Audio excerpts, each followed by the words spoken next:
नमस्कार, मैं निशांत चतुर्वेदी इस वक्त साथ लोक कल्याण मार्ग पर मौजूद हूं। सरल भाषा में कहें तो ये वो जगह है जो कि देश की सत्ता की धुरी है। ये वो जगह है जहां पर नए भारत के आइडियाज निकलते हैं। ये वो जगह है जहां से भारत के विकास का विचार होता है। ये वो जगह है जहां पर दुनिया के तमाम देश भारत की ताकत को नमस्कार करते हैं।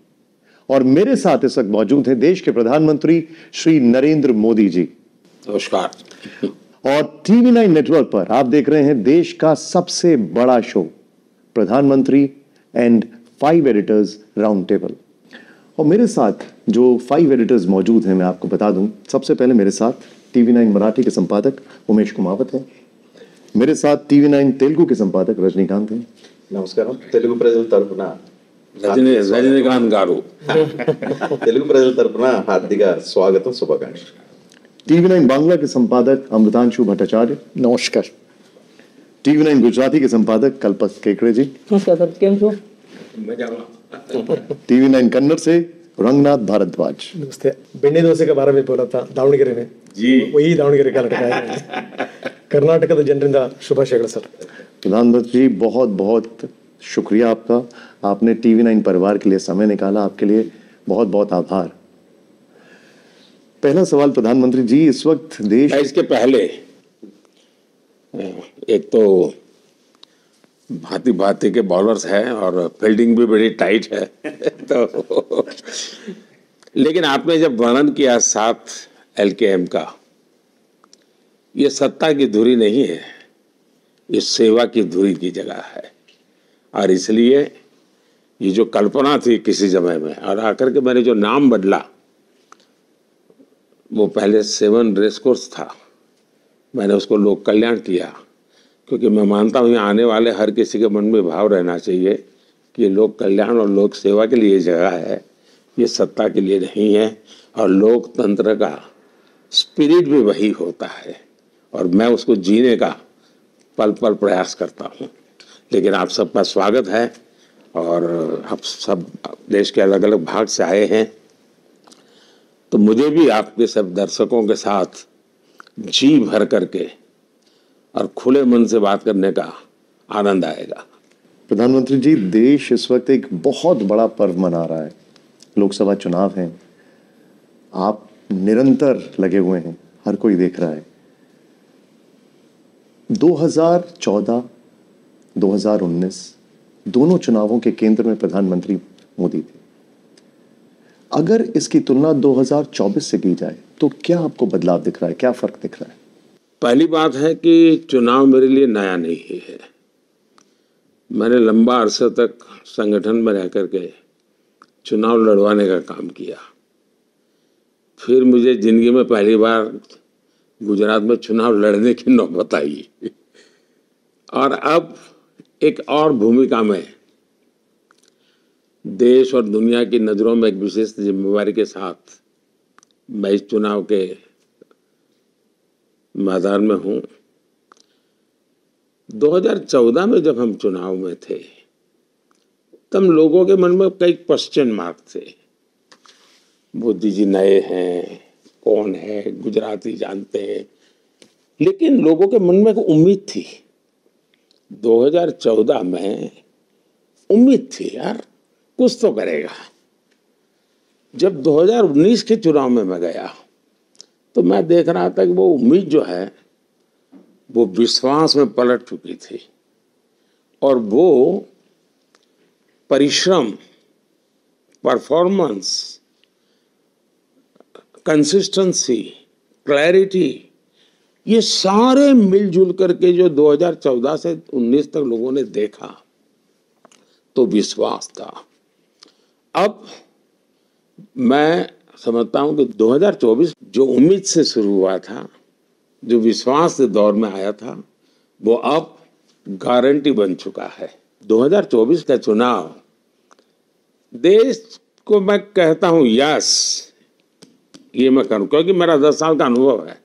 क्या हो सकता है क्या नहीं हो सकता है मुझे पता है। दूसरा, 2014 में मुझे सेवा करने का एक मेरे लिए एक बहुत बड़ा अवसर था, मैं मानता हूँ मैंने, और सेवा भाव के लिए अपने आप को समर्पित कर दिया मैंने।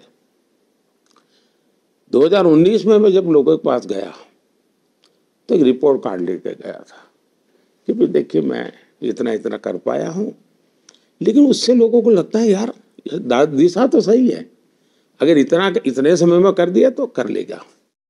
2024 में मैं जा रहा हूँ तो जो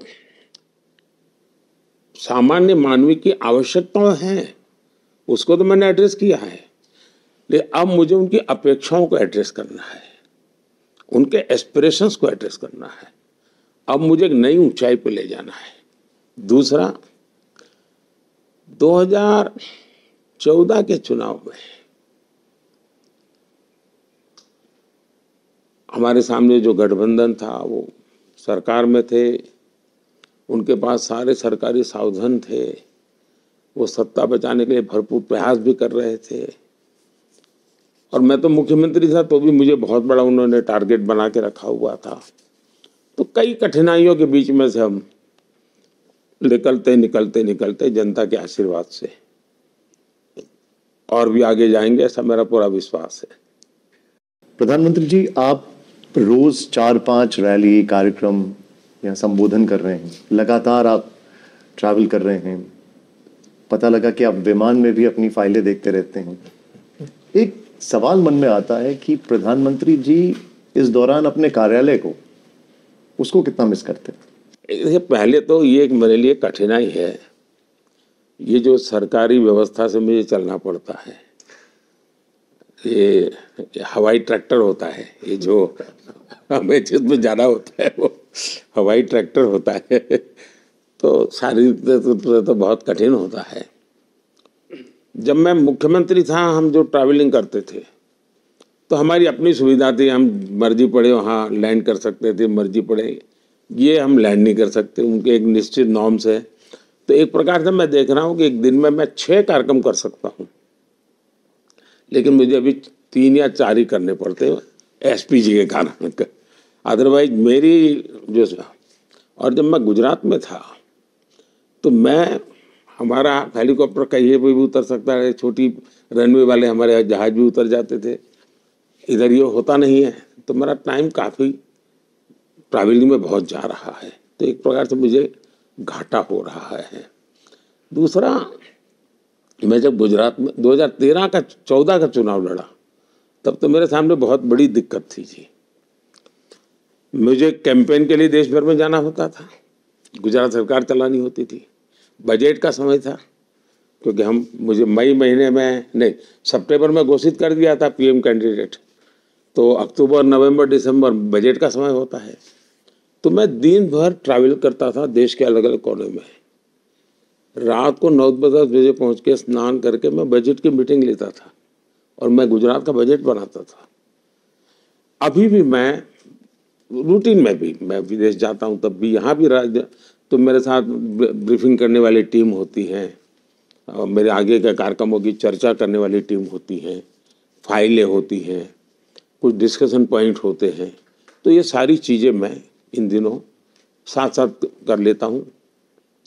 बहुत सी चीज़ें मैं अर्जेंस है तो देर रात का, जैसे हीट वेव, अभी हीट वेव के लिए मैं 1 जून तक इंतजार नहीं कर सकता, तो मेरे लिए उसके लिए आवश्यक जो भी मीटिंग करनी होती है, मौसम कैसा रहेगा, इस बार बारिश कैसी रहेगी, उसके लिए क्या प्लान करना चाहिए, तो ये मुझे पहले करना पड़ता है, तो मेरी उसकी मीटिंगें चलती है। अब सरकार बनने के बाद बजट आएगा तो बजट की तैयारी करनी है, सरकार बनने के बाद मुझे 100 दिन का काम करना है तो उसकी तैयारी हो।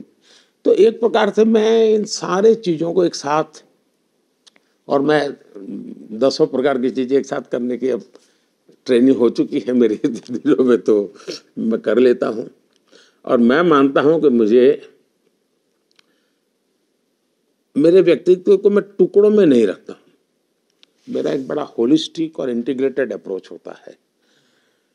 तो मेरा ऐसा नहीं होता है कि भाई ये काम करता हूँ तो वो काम छोड़ दूँ, फिर वो करूँ तो फिर वो छोड़ दूँ। मुझे लगता है कि ये काम भी मेरा पूरा फोकस रहेगा, लेकिन उस काम को भी मुझे समय देना होगा, उस काम को भी मुझे फोकस रहेगा, उस काम को भी समय देना। तो मैं बैलेंस एक्ट करता हूँ, और शायद मुझे लगता है कि ये योगा के ही कमाल है जो मुझे बैलेंस करना सिखाती है।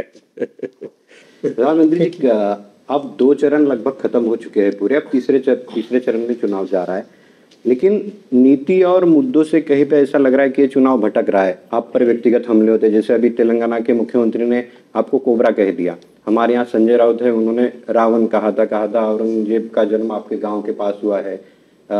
कई सारे वीडियो आते हैं जिसमें होता है कि टुकड़े टुकड़े कर देंगे, तो आप इन बयानों को कैसे देखते हैं? मुझे चिंता ये है कि डिक्शनरी की सारी गालियां खत्म हो गई, अब ये बेचारे करेंगे क्या? तो अब उनको कोई रिसर्च टीम बनानी पड़ेगी कि भाई मोदी के लिए कोई नई गालियां खोजो, क्योंकि सारी डिक्शनरी उन्होंने एक प्रकार से मुझे गालियां देने के लिए इस्तेमाल कर ली है। और हो सकता है कि Guinness book of world record बन जाएगा कि एक व्यक्ति को सार्वजनिक जीवन में इतनी भद्दी, इतनी ज्यादा, इतनी बार गालियां खानी पड़ रही है। लेकिन देखिए, मैं तो परमात्मा में श्रद्धा रखने वाला व्यक्ति हूँ। मैं शिव का भी उपासक हूँ, शक्ति का भी उपासक हूँ। और शिव ने तो विष पीना सिखाया है। अगर मुझे अमृत की हिफाजत करनी है तो विष पीना है, और तो मेरे जिम्मे में आया है तो मैं करूँगा। हमारा लोग राम को भी नहीं छोड़ा है, कृष्ण को भी नहीं छोड़ा है, मोदी जी को कैसे छोड़ सकता है? प्रधानमंत्री जी, जैसे आपने बोल रहे थे कि अभी 10 साल हो गया है, अभी आप गारंटी दे सकते हैं, तो एक तरफ आपका मोदी का गारंटी है देश के सामने, और दूसरी तरफ हम लोगों ने देखा कि अभी राहुल गांधी भी गारंटी दे रहा है कि अगर मेरा सरकार आ गया तो हम एक झटके में सारे गरीबी देश का खत्म कर देंगे। तो अभी देश किसका गारंटी पर भरोसा करे? देखिए, पहली बात है कि गारंटी शब्द पर मेरा कोई कॉपीराइट नहीं है, तो हर किसी को उपयोग करना पड़ता है। दूसरा, आपने देखा होगा कि जिसको फर्जी माल बेचना होता है वो भी बड़ी प्रोडक्ट का सिमिली ढूंढ करके शब्दों का प्रयोग करता है। तब उनकी मुसीबत ये है कि उनको ये शब्दों का उपयोग करना पड़ता है। लेकिन मान लीजिए, अब गारंटी वो ऐसे ही नहीं निकलती है जी। एक लंबी तपस्या के बाद आपके शब्द गारंटी बन जाते हैं, आपके शब्द की कीमत बढ़ जाती है। मैं गारंटी शब्द उपयोग न करूं तो भी, मुझे याद है मैं गुजरात में था, तो मेरे यहाँ अमरेली डिस्ट्रिक्ट के कुछ लोग आए, तो उसके बाद चुनाव होना था। उन्होंने कहा, साहब बस आप इतना बोल दीजिए, हमारा काम चल जाएगा। मैंने कहा, मैं नहीं बोल सकता भाई। नहीं बोले, साहब आप बोल दीजिए ना। मैंने कहा, भाई ऐसे जिस चीज़ की योजना नहीं बनी है मैं इसके विषय में। बोले, साहब आपने बोल दिया ना, बोले वो रामबाण है, बस आप बोल दीजिए। मैं उस दिन से बहुत सजग हो गया। मेरे गुजरात के लोगों के मन में मेरे लिए ये भाव बना है कि साहब आपने एक शब्द बोल दिया, इसका मतलब अब मुझे इस पर बहुत जिम्मेवारी से जीना पड़ेगा। और मैं तब से लेकर के बहुत जिम्मेवार हो गया हूं कि मेरा हर शब्द एक जिम्मेवारी है, मेरा हर शब्द मेरी एक गारंटी है। उस रूप में मैं करता हूं। बाकियों ने इन शब्दों की डिवैल्यूएशन कर रहे हैं, मैं उसका कुछ कर नहीं सकता हूं। लेकिन कोई मुझे बता दे साहब, उनके नाना परनाना, आप उनके भाषण सुन लीजिए लाल किले पर, गरीबी की बातें की है। उनकी दादी, उन्होंने गरीबी की बातें की। उनके पिताजी गरीबी की बातें की। उनकी माताजी जब रिमोट सरकार चलाती तब भी गरीबी। और अब कह रहे हैं हम खटाखट गरीबी हटा देंगे, एक झटके में गरीबी हटा देंगे। कौन भरोसा करेगा भाई? उसमें मोदी को कुछ कहने की जरूरत नहीं है, मुझे इनकी आलोचना करने की भी जरूरत नहीं है। लेकिन देश देखता है, देश देखता है। उसी प्रकार से जब मैं कहूँ कि भाई मैं आपके लिए मेहनत करूंगा, इस देश का कोई भी व्यक्ति मेरी इस बात पर अविश्वास नहीं करेगा। बाकी कोई भी नेता कहेगा कि मैं मेहनत करूंगा, मुझे बताइए कितना भरोसा करेंगे? सिंपल सा भी क्वेश्चन, मुझे देखा है। उसको पूछना, या मोदी कह रहा है करेगा मेहनत, पूछना नहीं पड़ता है। तो मेरा जीवन, मेरी वाणी और मेरी गारंटी, ये सब एक सूत्र में है जी। ये हवा में से निकाला हुआ भाव नहीं है। और मैं जब कहता हूं मुझे करना है, अब जैसे मैंने 2014 में कहा कि मैं गरीबों के लिए घर बनाऊंगा, तब मुझे बहुतों ने कहा साहब कितना पैसा लगेगा, कैसे करोगे? मैंने कहा देखिए भाई, देश की इकोनॉमी का ड्राइविंग फोर्स बनेगा, क्योंकि जब गरीब का घर बनाता हूँ तब ईंटें बनाने वाला कमाता है, सीमेंट बनाने वाला कमाता है, रोजगार मिलता है, फर्नीचर बेचने वाला कमाता है, यानी एक प्रकार से इकोनॉमी का मैं ड्राइविंग फोर्स। उसमें मैंने पूरा एक चित्र खाका तैयार किया। 4 करोड़ घर बना दिए, दे दिए। कुछ राज्य सरकारों का बड़ा ठंडा रिस्पांस रहा तो मेरी अपेक्षा से कम हुआ। फिर मैंने कहा नहीं भी, अब कुछ परिवार हैं जो बड़े हो गए, और इसलिए मैंने इस बजट में फिर से कहा, और मैं पब्लिक मीटिंग में कहता हूं कि आप जब चुनाव प्रचार में जाते हो तो मेरा भी एक काम करना कि देखना भाई, कहीं उस गांव में 2-4 घर ऐसे होंगे जो छूट गए होंगे, किसी को नल से जल नहीं मिला होगा, किसी को गैस का कनेक्शन नहीं मिला होगा, किसी को घर नहीं मिला होगा, उसकी सूची मुझे भेज देना, क्योंकि मैं 3 करोड़ घर और बना हूं, वो उनके लिए बनाऊंगा। यानी पक्का रोड मैप है, तब जाकर के गारंटी पे भरोसा होता है। आपने पहले एक बात बोला था, मैंने काम करके आपके सामने आ जाएंगे बोल के, आपने काम करके सामने आ गया, ये आपका गारंटी है। दूसरा हम सीन ऐसे देख रहा है, कर्नाटक में 5 गारंटी से देश भर भी 25 गारंटी तक आ गया। आगे क्या हो सकता है? होता क्या है, जब ये इनका कोई चीज चलती नहीं है तो उनको लगता है कि लोगों का ध्यान हटाने के लिए नई नई चीजें जोड़ो, और इसलिए वो, आपने देखा होगा, हाँ, कोई बच्चा अगर आपका ऐनक ले लेता है और आपको लगता है कि बच्चा ऐनक तोड़ देगा, डर लगता है, और तो आप क्या करते हैं, उसको एक बॉल ला करके दिखाते हैं, तो उसको लगता है हाँ ये बॉल बड़ी चीज है, तो ऐनक छोड़ देता है, बॉल पकड़ लेता है। ये लोग उस साइकोलॉजी पर काम कर रहे हैं, जिनको पता नहीं है देश की जनता बहुत ही समझदार है, इनके हर खेल को जानती है। वो 5 गारंटी लाए, 25 गारंटी लाए, 75 गारंटी लाए, वो शब्दों को ऊपर नीचे करे, अनाप शनाप बोले, इससे जनमन नहीं बनता है। जी, आपको टीवी मीडिया में जगह मिल जाती है, जमीन पे नहीं मिलती है, जनों के दिल में नहीं मिलती है। दूसरा, उन्होंने ऐसी ऐसी गारंटियां दी थी, एक जगह पे तो एक चुनाव में उन्होंने तारीख गिन लीजिए, 1, 2, ऐसा बोले 10 दिन में ये हो जाएगा। वो 5 साल वो सरकार रही, नहीं हुआ जी, तो लोगों को अविश्वास हो जाता है। और दुर्भाग्य तो यह है कि सार्वजनिक जीवन में राजनेताओं की शब्दों की ताकत इतनी खत्म हो चुकी है कि मेरे लोगों को ज्यादा मेहनत करनी पड़ती है। भाई मैं उस बिरादरी का नहीं हूं बाबा, मैं जो कह रहा हूं करूंगा, तो मुझे तो उनके कारण नुकसान होता है ये झूठ बोलने वालों से। आपने इसके साथ साथ उनका नींद उड़ा दिया है। अभी जो दिया है ये सिर्फ ट्रेलर है, पिक्चर अभी बाकी है। क्या क्या रह सकता है पिक्चर? ऐसा है कि वो नींद उनको उड़ने का कारण नहीं है। मैं अभी भी मानता हूं कि इतना बड़ा देश 10 साल में मैंने जो किया है उसके कारण मेरा विश्वास बन गया है, लेकिन मेरी जो सोचने का तरीका है, मुझे बहुत कुछ करना है। और मैं देश को बताता हूँ, आपको संतोष होगा, आपको मोदी को प्यार करते हैं, आशीर्वाद देते हैं, लेकिन मान लीजिए मोदी सोने वाला नहीं है। मैं इसको और ऊंचाई पे ले जाऊंगा और नई चीजें करूंगा, और मुझे दुनिया में हिंदुस्तान का जय जयकार करना है जी। प्रधानमंत्री जी, एक चीज को लेकर बड़ा भ्रम है, और वो भ्रम ये है कि विपक्ष आरोप लगाता है कि अगर बीजेपी 400 सीट लेकर आई तो संविधान बदल देगी। इस देश में पहले भी 400 सीट लेकर पार्टी आई है, देश में पहले भी संविधान में 100 से ज्यादा संशोधन हो चुके हैं। इन बयानों पर आप क्या कहेंगे?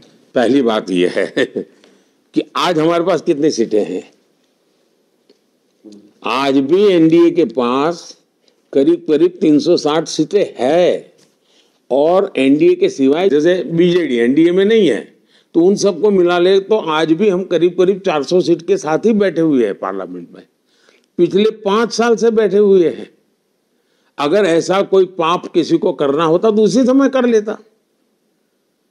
तो ये तर्क भी नहीं है, सत्य भी नहीं है, लेकिन ये क्यों करते हैं?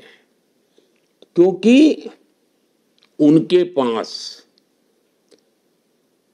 उनका इतिहास देख लीजिए साहब,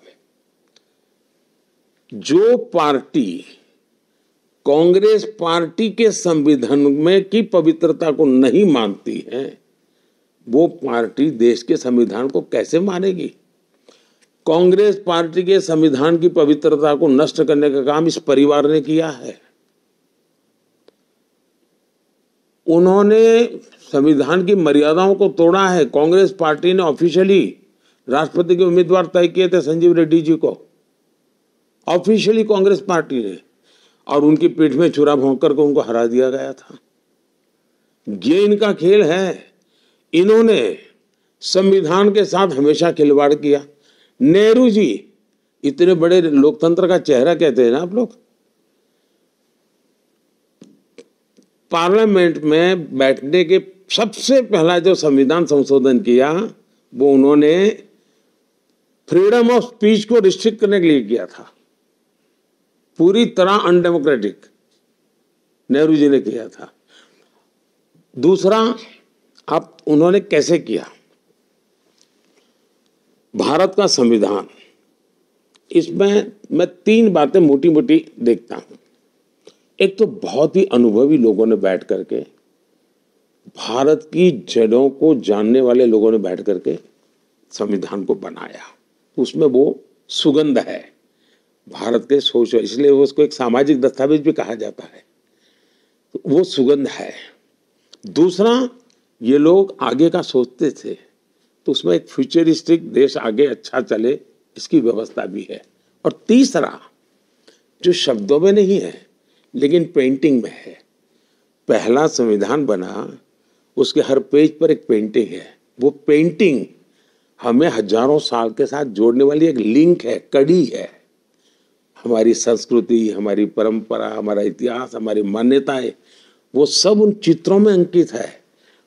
चित्रों में, ताकि जल्दी देश समझ पाए, लंबा इतिहास लिखना ना पड़े, वो चित्रों में रखा गया। शब्दों में वर्तमान और आने वाली कल रखी गई। तो कल, आज और कल, इसका एक बहुत ही संतुलित दस्तावेज, अत्यंत पवित्र दस्तावेज हमारा संविधान है। इन्होंने सबसे पहले संविधान की मूल प्रत में जितनी ये जो महान ऐतिहासिक सांस्कृतिक परंपरा वाला भाव था, उसको नष्ट कर दिया, नए प्रिंट में उसको निकाल दिया। उसके बाद एक भी संविधान की प्रत उस वाली प्रिंट नहीं हुई। हमने अभी जब पार्लियामेंट का उद्घाटन किया तो ओरिजिनल की प्रत प्रिंट करके हमने देश के वासियों को, एमपीओ को दी, क्योंकि उसके मेरे मन में था, जैसे मैंने सेंगोल रखा पार्लियामेंट में, मैंने संविधान की भी ओरिजिनल प्रत की प्रिंट छपवा के दी, क्योंकि उसमें वो मैंने संविधान की इतना। दूसरा, इन्होंने क्या किया, हमारी न्यायालय, संविधान ने जन्म दिया है। शाहबानों का केस है, सुप्रीम कोर्ट ने निर्णय किया था, वोट बैंक के लिए संविधान को समर्पित कर दिया। सुप्रीम कोर्ट, जो कि संविधान की एक बहुत बड़ी इकाई है, उसकी भावना को नष्ट करके उन्होंने संविधान बदल दिया। इलाहाबाद कोर्ट ने जजमेंट दिया था, उनके चुनाव को रद्द बातल किया था न्यायालय का, उन्होंने संविधान को कूड़े कचरे में डाल दिया, इमरजेंसी डाल दी, हिंदुस्तान को जेल में खाने बंद कर दिया। उन्होंने संविधान का उपयोग सिर्फ और सिर्फ अपने एकाधिकार के लिए किया। देश की सरकारों को 356 का उपयोग करके 100 बार उसको खत्म किया इन्होंने, और एक प्रधानमंत्री ने अकेले ने 50 बार किया, और इन्हीं के परिवार ने की। तो संविधान को पूरी तरह नष्ट करना, ये उनकी पूरी। और दूसरा, अपीजमेंट पॉलिटिक्स के लिए, एक पावर के लिए, दूसरा अपीजमेंट पॉलिटिक्स के लिए। एक है तो सत्ता के लिए संविधान का उपयोग किया, दूसरा वोट बैंक पॉलिटिक्स के लिए किया। मेरे मन में तो सवाल है जी, और मैं तो मीडिया के लोगों को कहता हूं, खोजिए क्या वायनाड में सौदा हुआ है क्या? मेरे मन में क्वेश्चन है, क्या वायनाड में सौदा हुआ है क्या? कि आपको मुसलमानों को रिजर्वेशन में हिस्सा दिया जाएगा, बदले में वायनाड जिताओ। क्या ऐसा सौदा हुआ है क्या? बदले में देश में चुनाव जिताओ, क्या ऐसा सौदा हुआ है क्या? देश जानना चाहता है। और आज खेल क्या चल रहा है? आज खेल ये चल रहा है, SC, ST, OBC के जो संविधान में आरक्षण मिला हुआ है, उस आरक्षण को छीनने का तरीका ढूंढा जा रहा है और वो धर्म के आधार पर आरक्षण देना चाहता है। जब संविधान बना, महीनों तक चर्चा हुई, देश के विद्वानों ने चर्चा की कि धर्म के आधार पर आरक्षण दे सकते हैं क्या, और सबने सहमति बनी कि धर्म के आधार पर आरक्षण नहीं दे सकते हैं। और बाबा साहब आम्बेडकर का तो बड़ा विद्वत्तापूर्ण उसमें बयान है। सबने बहुत सुविचारित मत रहा है देश में कि हमारे देश में धर्म के आधार पर आरक्षण नहीं देना चाहिए। ये धर्म के आधार पर आरक्षण देने पर टूटे। क्यों? Vote bank politics. कर्नाटका ने तो एक नया प्रयोग किया। कर्नाटका ने क्या किया? उन्होंने रातों रात सभी मुस्लिम जातियों को फतवा निकाल कर OBC बना दी, एक सर्कुलर निकाल दिया, थप्पा मार दिया। तो जो 27% OBC का आरक्षण था, उसके सबसे बड़े हिस्सेदार ये बन गए। उनका लूट लिया, डाका डाल दिया। तो इनके लिए संविधान ये एक खेल है। क्या इस देश में 75 साल में भारत का संविधान लागू हुआ था क्या? जो लोग ये कह रहे हैं ना, बेईमानी कर रहे हैं। 60 साल तक इन्होंने राज किया, कश्मीर में भारत का संविधान नहीं लागू होता था। अगर संविधान की इतनी है आपको पवित्रता लगती थी, तो कश्मीर में संविधान क्यों लागू नहीं किया आपने? 370 की दीवार बना करके भारत के संविधान को यहां तक क्यों अटका दिया आपने? ये बाबा साहब का, आम्बेडकर का अपमान है कि नहीं है? दूसरा, जम्मू कश्मीर में जो मेरे दलित भाई बहन हैं, इनको 75 साल तक आरक्षण का अधिकार नहीं मिला है जी, कोई अधिकार नहीं मिला है। तो इनको रोना क्यों नहीं आया भाई? वहां पर हमारे आदिवासी भाई बहन हैं, उनको कोई अधिकार नहीं मिला, क्यों रोना नहीं आया? हमारी माताएं बहनें हैं वहां, उनको कोई अधिकार नहीं मिला, क्यों? संविधान था ही नहीं वहां, उनका संविधान चलता था। मैंने संविधान की सबसे बड़ी सेवा की है कि 370 हटा करके जम्मू कश्मीर में भारत का मैंने संविधान के प्रति मेरा समर्पण देखिए। जब भारत के संविधान के 60 साल हुए, तब मैंने गुजरात में हाथी के ऊपर संविधान की बड़ी परत रखी और उसकी पूजा की और उसका बहुत बड़ा जुलूस निकाला। और हाथी पर सिर्फ संविधान था और राज्य का मुख्यमंत्री पैदल चल रहा था वहां। क्यों? मैं देशवासियों के दिल में संविधान की प्रतिष्ठा बनाना चाहता था। जब हम पार्लियामेंट में आए तो हमने संविधान दिवस मनाने का प्रस्ताव लाए। कांग्रेस पार्टी ने विरोध किया और कांग्रेस पार्टी के नेता, जो आज कांग्रेस पार्टी के अध्यक्ष हैं, उन्होंने बयान दिया पार्लियामेंट में कि 26 जनवरी तो है, संविधान दिवस की क्या जरूरत है? मेरे लिए संविधान हर स्कूल में चर्चा का विषय होना चाहिए। हर बच्चे के दिल में संविधान की पवित्रता की चर्चा। ये वकीलों के लिए अदालत में धाराएं कोट करने के लिए संविधान नहीं है। संविधान हमारी जीवन की प्रेरणा बनना चाहिए, नई पीढ़ी को शिक्षा मिलनी चाहिए। और मैं देशवासियों को कहता हूं, मेरी तीसरी टर्म में मेरे जो पहले 100 दिन के कार्यक्रम है ना, एक मैं आज पत्ता खोल देता हूं। पहले 100 दिन में मेरा एक काम ये रहेगा कि संविधान के 75 साल को साल भर ऐसे मनाऊंगा अब तो, क्योंकि इतना झूठ बोल रहे हैं लोग, ताकि देश संविधान की पवित्रता को समझे, संविधान के महात्मा को समझे। हाँ, मैं संविधान में जितना अधिकार की चर्चा होती है, मैं कर्तव्य की भी उतनी चर्चा करना चाहता हूँ, क्योंकि देश में कर्तव्य भाव भी जगाना चाहिए। तो मैं संविधान में अधिकार के साथ साथ कर्तव्य भाव को बल देने वाली बात आने वाले 1 साल देश में जम करके चलाने वाला हूँ। एक चूंकि बात निकली राहुल गांधी की, वो कह रहे हैं कि उनका जो न्याय पत्र है वो देश के विकास का विजन है। उनका ये कहना है कि ये घोषणा पत्र ही है जो देश को आगे ले जा सकता है विकास के रास्ते पर।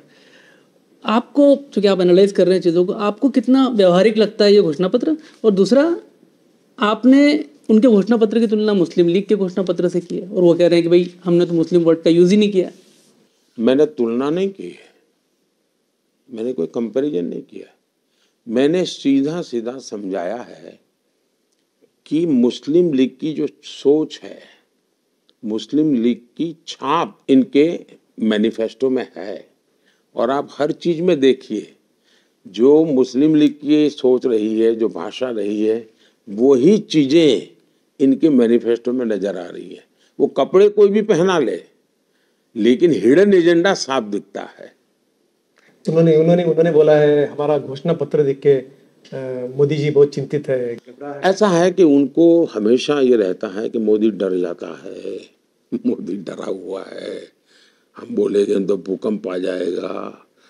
अब उनको अपने आनंद में जीने दीजिए ना। और उसमें कुछ विजन जैसी बात लगी आपको घोषणा पत्र? उनको मजा आना चाहिए, आने दीजिए ना।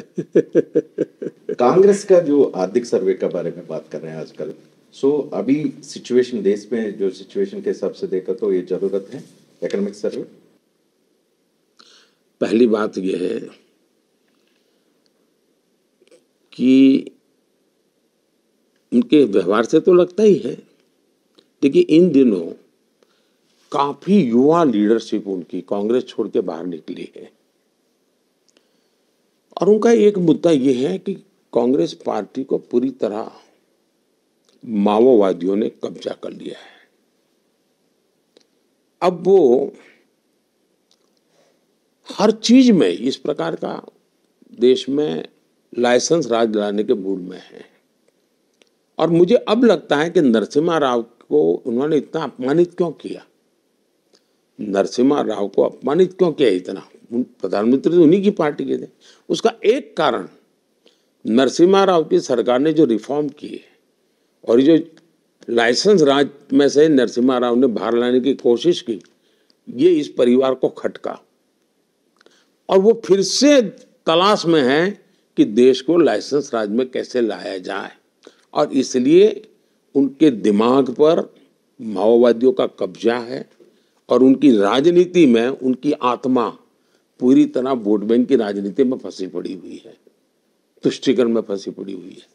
सो यूसीसी के बारे में बहुत चर्चा चल रहा है। उत्तराखंड ने ये पास कर दिया है एंड दूसरा राज्य का क्या हाल है? क्योंकि इंक्लूडिंग कर्नाटका कुछ राज्य ने अपोज कर रहा है। क्या ये राज्य से ये लागू हो सकता है या केंद्र से? मुझे आश्चर्य हो रहा है कि हमारे देश के मीडिया ने ये सवाल 75 साल के बाद क्यों पूछा।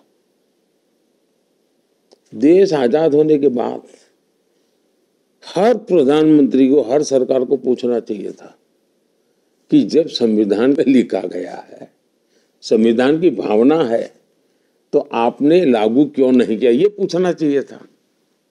सवाल तो उनको पूछना चाहिए कि भी इतने साल तक रहे, इतना बड़ा देश चलाना है तो कोई एक कानून तो होना चाहिए, नहीं होना चाहिए। सुप्रीम कोर्ट ने 2500 बार गाजे बाजे के साथ कहा है कि सरकार यूसीसी पर कदम उठाए। जवाब उनको पूछना चाहिए। दूसरा, ये यूसीसी के लिए जो सवाल उठाते हैं उनको मैं कहता हूं जरा गोवा की तरफ देखिए। देश आजाद हुआ तब से गोवा में यूसीसी है और गोवा में सबसे बड़ी माइनॉरिटीज है। गोवा में तो कोई समस्या नहीं हो रही है, सुख चैन की जिंदगी जी रहे हैं और गोवा आज बहुत बड़ी तेजी से विकास कर रहा है। तो सभी राज्यों को अब लगने लगा है कि अगर गोवा में सुख शांति सुख चैन की जिंदगी समान नागरिक से है तो राज्य करो। हम तो पहले से कमिटेड हैं, हम तो मैनिफेस्टो में हम कहते आए हैं, हम जब किस प्रकार से इसको आगे बढ़ना, कैसे बढ़ना, वो व्यवहार परिस्थितियों में हम रास्ता निकालते रहते हैं। जिस प्रकार से हम देश की एकता के लिए संविधान को भी जहां नहीं था वहां पहुंचाया, वैसे ही हमने पहले से हमारा कमिटमेंट है, और ये कमिटमेंट हमारी पॉलिटिकल आइडियोलॉजी नहीं है, ये संविधान की भावना का ही हमारा एक्शन है।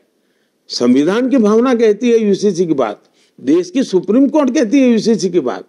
हम तो जो देश की संवैधानिक संस्थाओं ने हमको कहा है, हम करने के रास्ते खोज रहे हैं, और इसलिए जनता का आशीर्वाद मांग रहे हैं।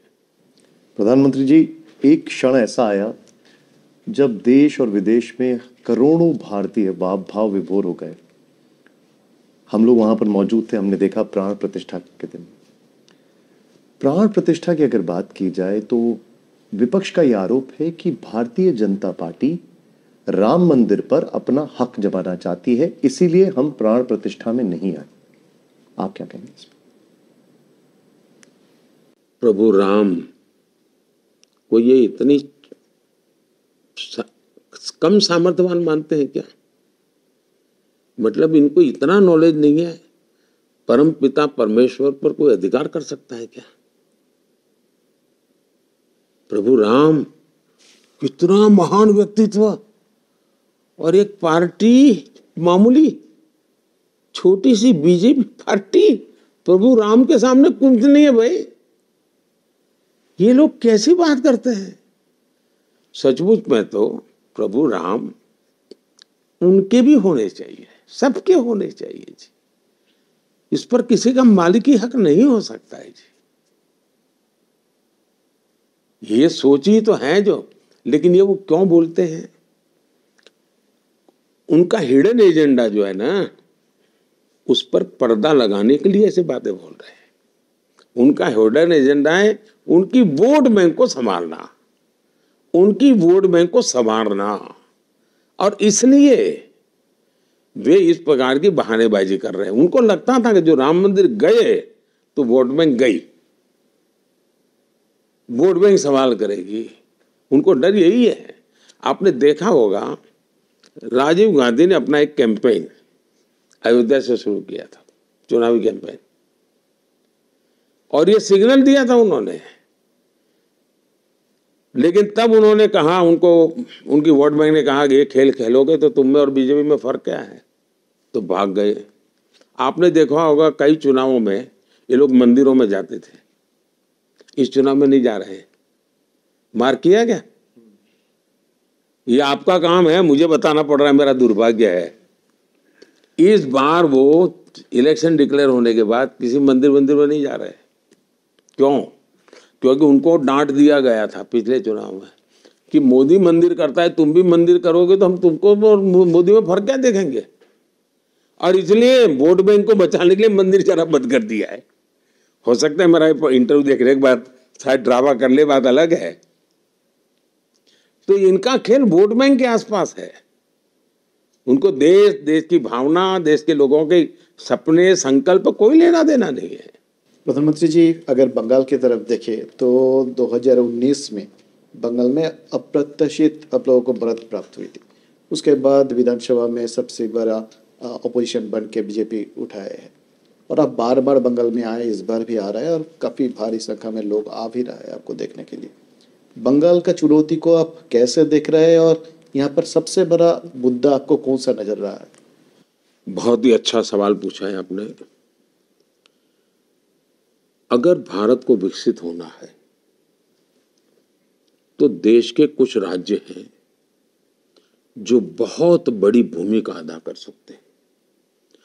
देश को आगे ले जाने में सबसे ज्यादा सामर्थ्य अगर कुछ राज्य दे सकते हैं तो उसमें एक बंगाल है।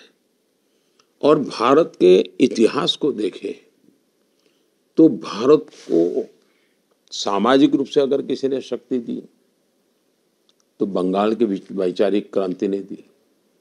भारत के क्रांति की धारा को आजादी के आंदोलन में किसने ताकत दी तो बंगाल ने दी है।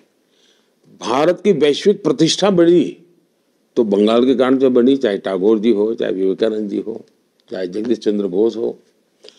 बंगाल का इतना बड़ा योगदान है जिसको दुर्भाग्य से पहले लाल वालों ने और अब टीएमसी वालों ने पिछले 50 साल में इस महान परंपरा को तहस नहस कर दिया है।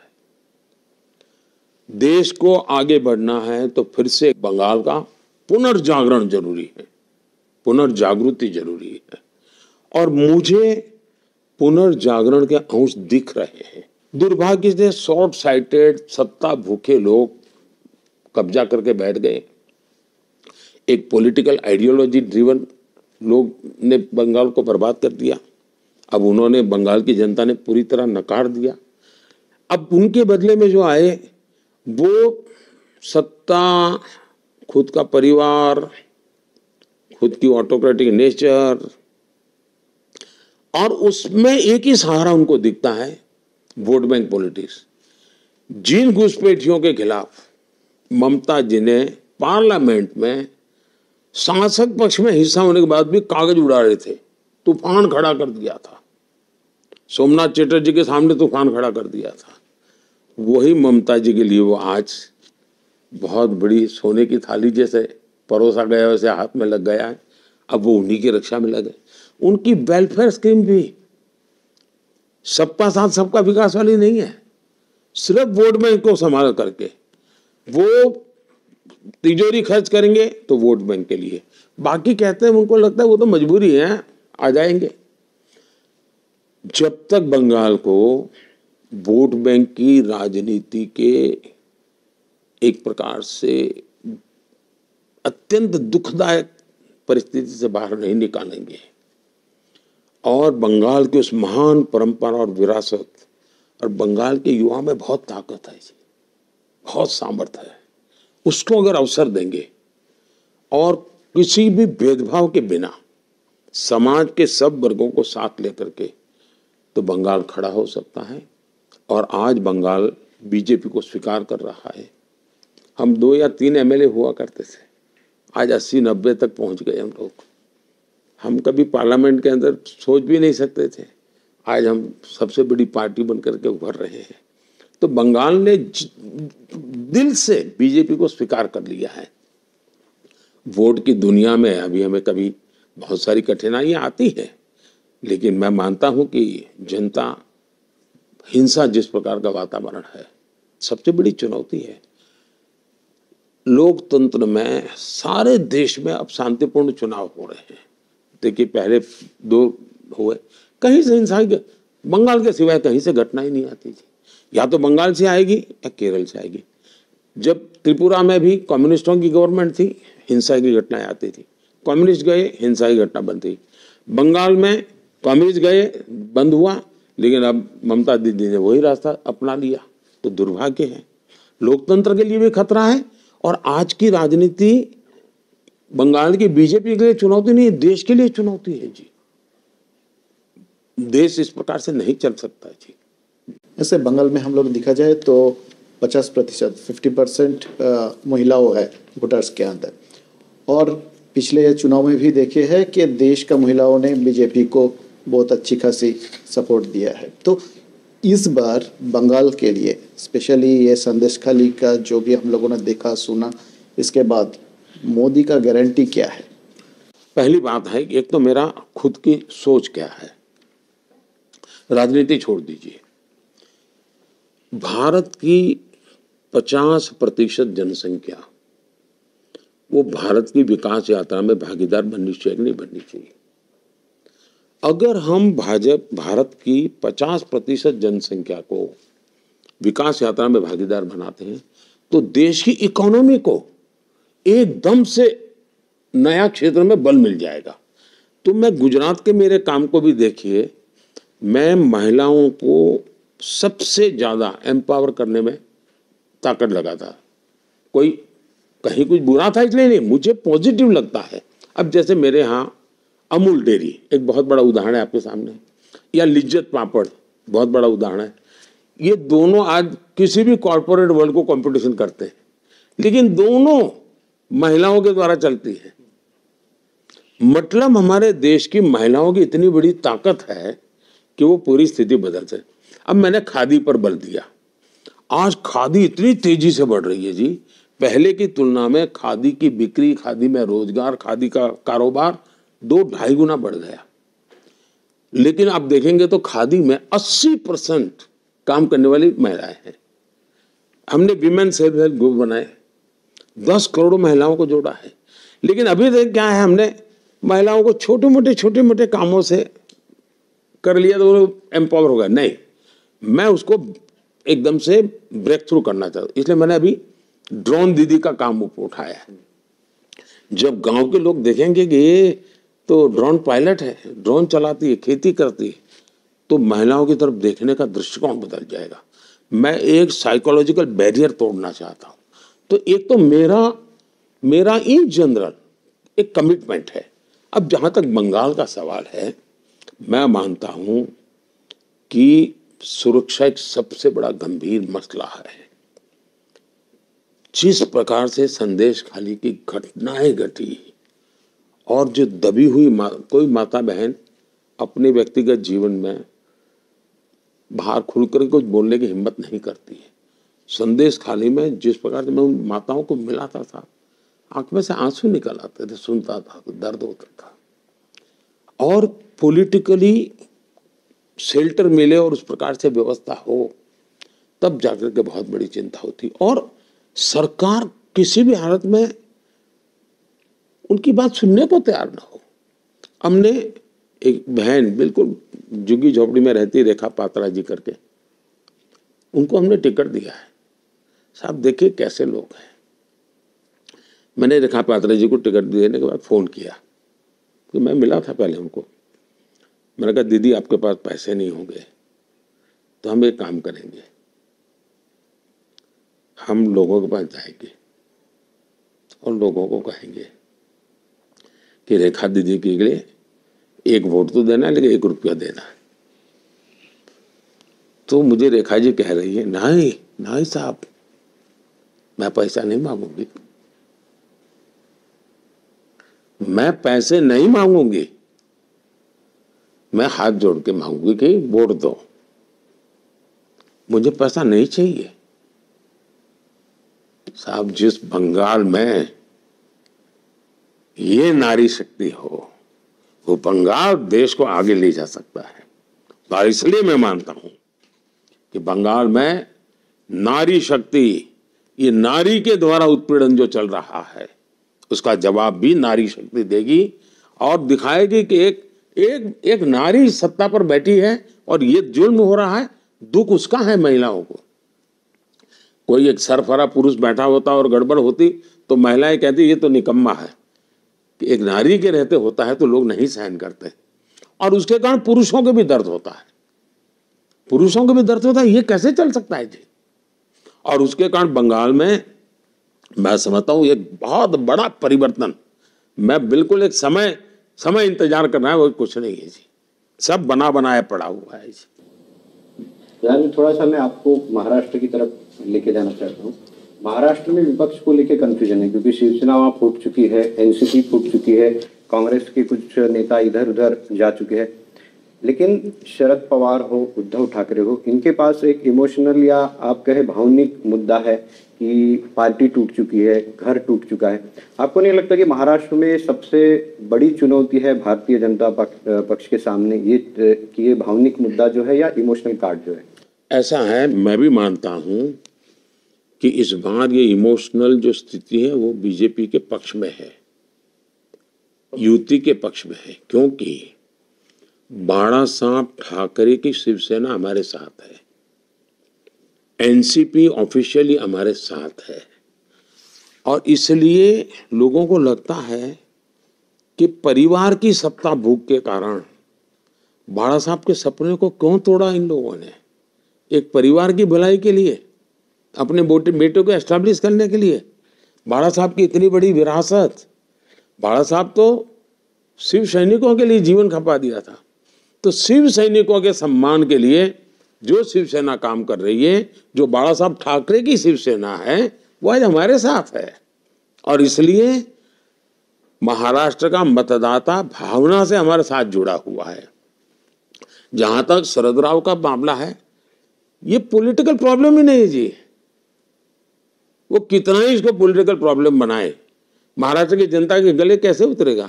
ये प्योरली उनका फैमिली प्रॉब्लम है जी। घर का झगड़ा है कि विरासत काम करने वाले भतीजे को है कि विरासत बेटी है तो बेटी को दे, झगड़ा उसका है जी। तो सिंपैथी के बजाय नफरत का वातावरण है कि भाई इस उम्र में परिवार को संभाल नहीं सकते हैं, वो महाराष्ट्र को क्या संभालेंगे। तो सारा इमोशंस हमारे पक्ष में है। और दूसरा, जो कालखंड में सरकार उन्होंने चलाई साहब, सारे काम भारत की पॉलिटिकल पार्टी की मूलभूत विचारधारा जो बाला साहब ठाकरे गए उसके विपरीत की है। औरंगजेब की तारीफ करने वालों के साथ बाला साहब ठाकरे का बेटा बैठे, ये गुस्सा भरा पड़ा है महाराष्ट्र में जी।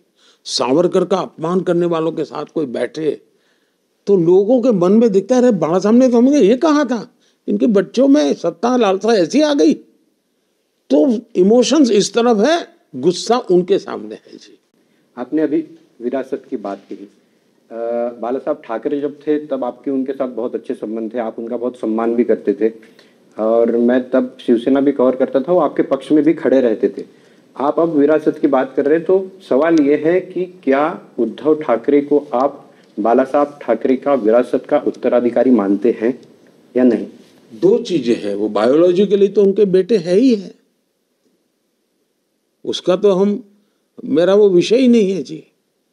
तो मैं उस प्रकार से, मान लीजिए उनके परिवार में कुछ भी, जब वो बीमार थे तो मैंने तुरंत फोन किया था उनकी, रेगुलरली मैं वहिनी को फोन करके पूछता था कि भाई क्या हुआ। वो ऑपरेशन करने से पहले मुझे फोन किया कि बोले भाई आपका, भाई साहब क्या सुझाव है। मैंने कहा भाई देखिए पहले ऑपरेशन करा लीजिए, आप बाकी चिंता छोड़ दीजिए, शरीर को पहले क्या कीजिए। तो बाला साहब के बेटे के नाते तो मैं उनका मान सम्मान करूंगा ही करूंगा भाई, वो मेरे दुश्मन नहीं है। और कल मुसीबत होगी तो मैं पहला व्यक्ति हूं जो उनकी मदद करूंगा परिवार के नाते। जहां तक बाला साहब ठाकरे के विचार है मैं उनके लिए जीऊंगा। मैं बाला साहब ठाकरे के विचारों के लिए, उन्होंने और मेरे प्रति उनका अतिशय प्रेम था, अतिशय प्रेम था। तो मैं वो कर्ज भूल नहीं सकता हूँ, कर्ज भूल नहीं सकता हूँ। और आज जो शिवसेना के साथ हम बैठे, हमारे पास ज्यादा एमएलए हैं फिर भी शिवसेना का मुख्यमंत्री है, वो मेरी बाला साहब को श्रद्धांजलि है। हम पिछले चुनाव में आमने सामने लड़े थे, लेकिन उस चुनाव में मैंने एक शब्द बाला साहब के लिए नहीं बोला था और मैंने पब्लिकली कहा था कि मुझे उद्धव जी कितनी ही गालियां दें लेकिन मैं नहीं बोलूंगा, क्योंकि मैं बाला साहब के प्रति मेरी श्रद्धा है। और इसलिए उनके पारिवारिक क्या समस्या है वो मेरा विषय नहीं है। मैं बाला साहब को आदर करता हूं और भगवान करे मैं जीवन भर उनका आदर करता रहूं। लेकिन वो तो कहते हैं, हर सभा में अब जाते हैं तो वो कहते हैं कि ये चुनाव आखिरी चुनाव है और 2029 के बाद चुनाव ही नहीं होगा। तो इसको आप कैसे देखते हैं? ऐसा है, 2014 में भी ये आता था, अब पुराना निकालिए। 2014 में भी कहा है कि अब चुनाव आखिरी है, 19 में भी कहा ये चुनाव आखिरी है, अब 24 में भी कह रहे चुनाव आखिरी है। इसका मतलब है कि हमारे विरोधियों की बैंकरप्सी है, उनके पास कुछ नई चीज कुछ खोजो ना भाई। जो चीज होनी नहीं है, होती नहीं है, संभावना नहीं है, सवाल नहीं है, अब इसके लिए आप क्या बात करोगे जी। इतना बड़ा संविधान है जिस देश के अंदर 900 टीवी चैनल चलते हो जी, आज वहां कोई डिक्टेटर पैदा नहीं हो सकता है, आसमान से भी आकर के पैदा नहीं हो सकता है। जिस देश के अंदर न्यायालय इतना वाइब्रेंट हो उस देश के अंदर कभी भी डिक्टेटर पैदा नहीं हो सकता है। वो जमाना चला गया, 75 में देश ने एक मुसीबत झेल ली, दोबारा वो देश आ ही नहीं सकता है। कर्नाटक के बारे में हम बात करेंगे। 2019 में रिजल्ट, भाजपा का रिजल्ट बहुत बढ़िया था, 25+1 मंड्या का मिलके, सुमला जी के मिलके 25+1 हो गया था। अभी का हालत कैसे है? क्योंकि सरकार बदल चुका है, उधर मुसलमान मतदार कांग्रेस के साथ में, और बहुत सारे मुद्दे हैं, कुकर ब्लास्ट से लेकर कैफे ब्लास्ट तक, नेहा मर्डर तक, बहुत मुद्दे हैं। आपकी बात सही है कि कभी कभार लोग एक गुस्से में आकर के वोट कर देते हैं। वैसे बीजेपी को वोट असेंबली में भी ज़्यादा मिला है, वोट कम नहीं मिला है, पहले से भी ज़्यादा मिला, सीटें कम मिली। लेकिन जो बातें इन्होंने की थी, ये पूरी देर सीएम डिप्टी सीएम के झगड़े में पूरी सरकार फंसी पड़ी हुई है। डिप्टी सीएम स्कोर करे कि सीएम स्कोर करे, इसी में लगे हुए हैं। अब जिस प्रकार से कर्नाटका में कोई हनुमान चालीसा सुने, अपनी दुकान में बैठ करके सुने, इसलिए उसको मारा जाए। बम ब्लास्ट हो और आप ये कह दो बिना जांच किए ये तो सिलेंडर का ब्लास्ट था, फिर 6 घंटे के बाद कह दो कि बिजनेस राइवलरी थी, और फिर जाकर के पता चले तो इसके पीछे तो पीएफआई थी। बहुत बड़ा आतंकवादी षड्यंत्र था। नेहा का मर्डर हो तो आप कहते हैं कि वो तो बच्चों का मामला है, तब लोगों को बहुत झटका लगता है कि क्या कर रहे हो भाई, क्या कर रहे हो तुम। दूसरा, उन्होंने जितनी गारंटी लेकर के आए थे, हर गारंटी में कोई टैग लगा दिया। किसानों को जो 4,000 रुपये मिलते थे उन्होंने बंद कर दिए। बैंकरप्ट यानी पूरी तरह खजाना खाली हो गया। मैं तो मानता हूं जी 2 महीने के बाद वो सरकारी कर्मचारियों को सैलरी दे पाएंगे कि नहीं दे पाएंगे, सवाल है। मैं सरकार में हूं इसलिए मुझे मालूम है कि उनकी अर्थव्यवस्था इतनी खोखली हो चुकी है, इतनी तबाही की ओर जा रहे हैं कि कुछ बचेगा नहीं जी।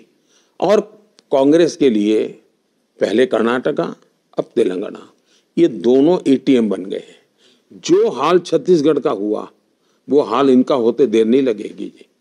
क्यों? एटीएम बन गया। छत्तीसगढ़ में कांग्रेस एटीएम बन गई थी, आज कर्नाटक तेलंगाना एटीएम बन गई और जेल वो जा रहे हैं। पाप यहाँ दिल्ली वालों के लिए वो हिस्सा बांटना पड़ता है, लेकिन जेल उनको जाना पड़ रहा है। तो मैं तो कर्नाटक की हालत बड़ी गंभीर देख रहा हूं जी। चुनाव छोड़ दीजिए, जैसे मैं बंगाल के लिए कहा, कर्नाटक भी देश का बहुत महत्वपूर्ण राज्य है जी।